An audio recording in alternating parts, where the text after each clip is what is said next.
Alas, for those of you, if you happen to be listening to my rehearsals, I'm going to try to end the lecture of this wonderful story.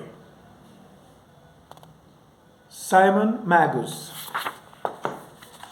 This is a rehearsal. This is not an official episode.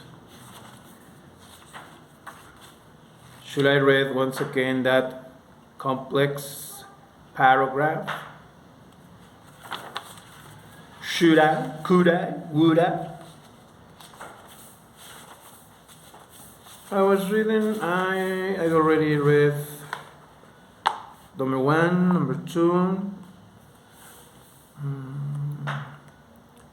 I don't remember. I'm going to read once again. I think I never recorded part 2. Let's do it more fluently. According to another version, Simon Magus did not direct his challenge at the seventh heaven, but at the earth, the greatest of all illusions.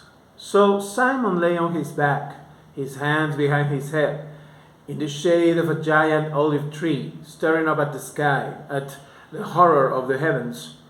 The prostitute sat at his side, with her legs spread wide like a pregnant cow.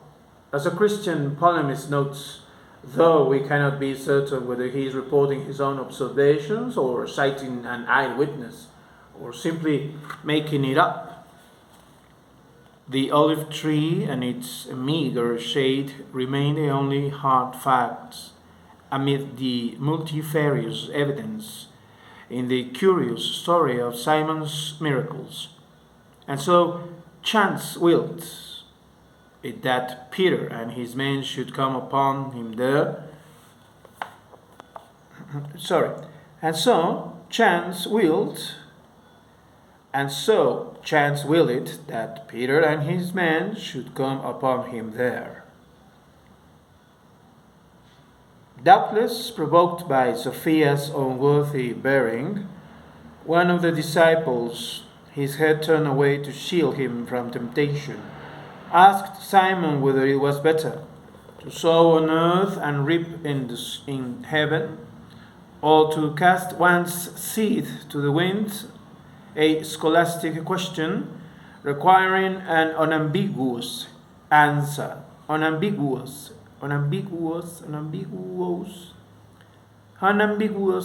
answer.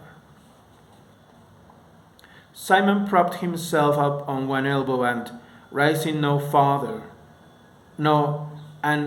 Simon propped himself up one elbow and rising no further, answered him over his shoulder, saying, "All earth is earth, and where one sows is all one.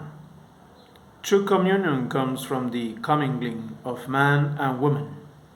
"Any man and any woman?" Peter asked, nearly turning around in amazement. "Any man and any woman?" Peter asked, nearly turning around in amazement. "Woman in the urn of bliss." Woman is the urn of bliss," said Simon.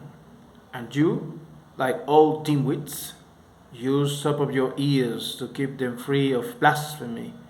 You avert your gaze or flee when you have no answer." There followed a long theological discussion of Elohim, punishment, repentance, abnegation, soul and body, and the meaning of life. There followed a long theological discussion of Elohim, punishment, repentance, abnegation, soul and body, and the meaning of life, all of which was interspersed with scholastic arguments and quotations in Hebrew, Greek, Coptic, and Latin.